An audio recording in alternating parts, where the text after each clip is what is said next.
una persona caníbal debería ser asesinada? ¿Debería ser encarcelada? ¿Rehabilitada? ¿Cómo nace un caníbal? Todas estas preguntas parecen no tener una única respuesta. A lo largo de la historia de Internet, distintos sitios web rusos han abierto debates cuestionando cuál debería ser el destino de estos maníacos. Y no es de sorprenderse. Rusia tiene un historial lleno de casos de canibalismo. Por eso, hoy hablaremos sobre uno de ellos. Ilsat Kuzikov, el desmembrador, chef y experto en la preparación de gelatinas con restos humanos. Ilsat Zakiryevich Kuzikov nació en 1960 en Leninabad, una ciudad de la antigua República Socialista Soviética de Tayikistán.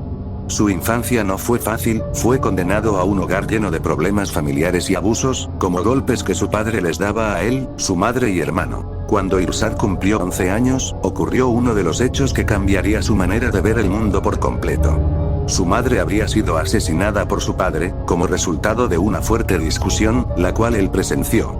A raíz de este suceso, su padre fue enviado a prisión, y él junto a su hermano fueron trasladados a vivir con una tía en Leningrado, quien se hizo cargo de ellos. Después de esto, Ilsat comenzaría a mostrar señales de que algo no andaba bien. Fue registrado en un centro de salud mental y diagnosticado con una condición psiquiátrica. Con el tiempo, él mismo contaría que, tras lo ocurrido con su madre, comenzó a sentirse diferente respecto a las personas y a los animales, dejando de sentir compasión por estos. Desde pequeño tuvo comportamientos que llamaban la atención.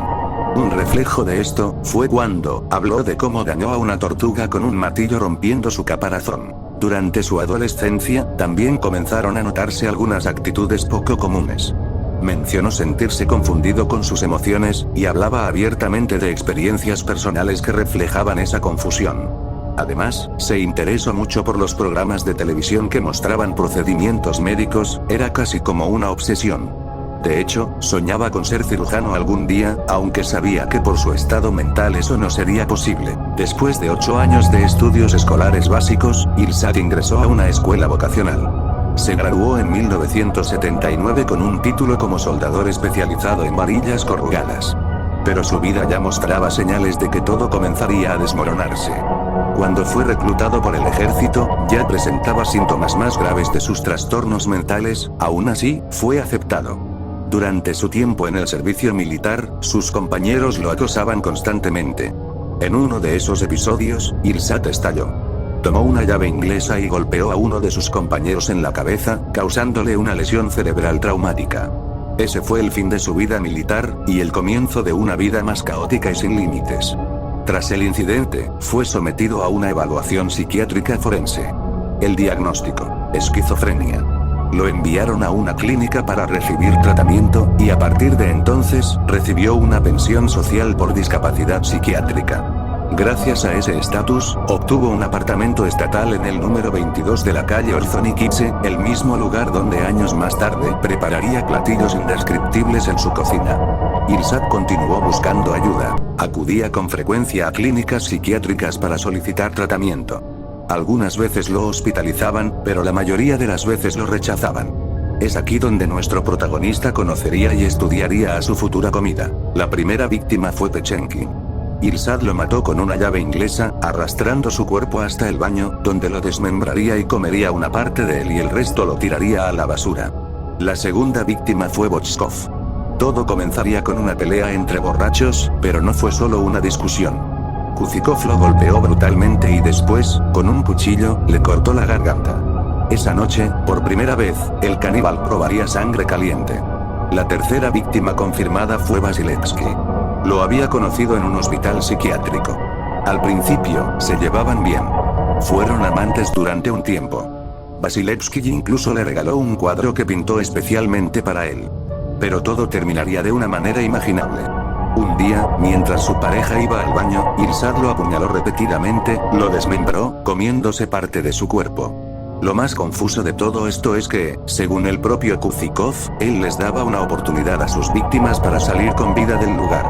Aseguraba que, en medio del festín, les ofrecía marcharse, pero si no entendían la advertencia, cenarían con él. Y no actuaba solo. Según una de las entrevistas que dio, su gato tenía un papel clave en todo esto. Decía que el animal elegía a los condenados. Si el gato silbaba o se lanzaba sobre alguno de sus invitados, para Ilsat era una señal mortal. Durante los desmembramientos, incluso compartía partes del cuerpo con el felino, los pedazos más sabrosos, según él. Pero un día, tras darle hígado humano crudo, el gato enfermó gravemente. Ilsad no soportó verlo sufrir, así que lo mató. Y luego, dijo según sus propias palabras, me lo comí por lástima. A lo largo de su espiral de violencia, Ilsad tuvo momentos de lucidez. Sabía, al menos en parte, que lo que hacía no era normal. Buscó ayuda médica, acudió a clínicas psiquiátricas casi toda su vida, pero el sistema de salud ruso de los 90 estaba colapsado. Nunca recibió tratamiento real. No fue una excusa. Los investigadores comprobaron que sus intentos fueron genuinos. Pero nadie lo detuvo a tiempo, pero nadie lo ayudó, nadie le dio la mano de verdad para corregirlo. Entre 1992 y 1995, Ilsad asesinó al menos a 3 personas. Siendo a la última con la que prepararía gelatina con algunos órganos, guardando todo cuidadosamente en su cocina. Como si no hubiera nada malo en tener esa peculiar comida. Este fue precisamente el detonante que terminó por delatarlo, pero no por un caso resuelto, sino, por pura casualidad. Los vecinos se habían quejado del olor que salía de su departamento. También reportaron una pelea reciente. Cuando la policía finalmente entró al lugar, esperaban ver una escena típica de borrachos, pero lo que encontraron fue un infierno. Esta historia no solo sacudió a Rusia. Marcó a generaciones. Nos tomó de la cabeza para mirar hacia donde nadie quiere ver. A esos lugares llenos de sufrimiento, de llanto, esos en donde habitan los silencios y los olvidados. Sin embargo, nos recuerda que la familia no es solo un conjunto de personas, es nuestra primera estructura emocional, nuestro primer contacto con el mundo, nuestro primer espejo y nuestros primeros guías. Ilsad no nació siendo un monstruo. Fue un niño, uno que fue condenado a una familia que lo único que le mostró fue el abandono, la violencia, la soledad. Un niño que gritó durante años sin que nadie lo escuchara, uno que encontró su manera de descansar del mundo que le atormentaba. Porque Kurzikov no mataba por placer. Tampoco porque fuera simplemente un loco psicópata. Él mataba para romper el silencio. Para que el mundo volteara a verlo. Para decir, a su manera, estoy aquí. Existo. No me ignoren más, y aunque nada justifica sus actos, entender su origen nos obliga a ver algo más grande. Lo que sucede cuando dejamos que alguien se pierda por completo, lo que sucede cuando preferimos reírnos, antes de tener humanidad por el otro.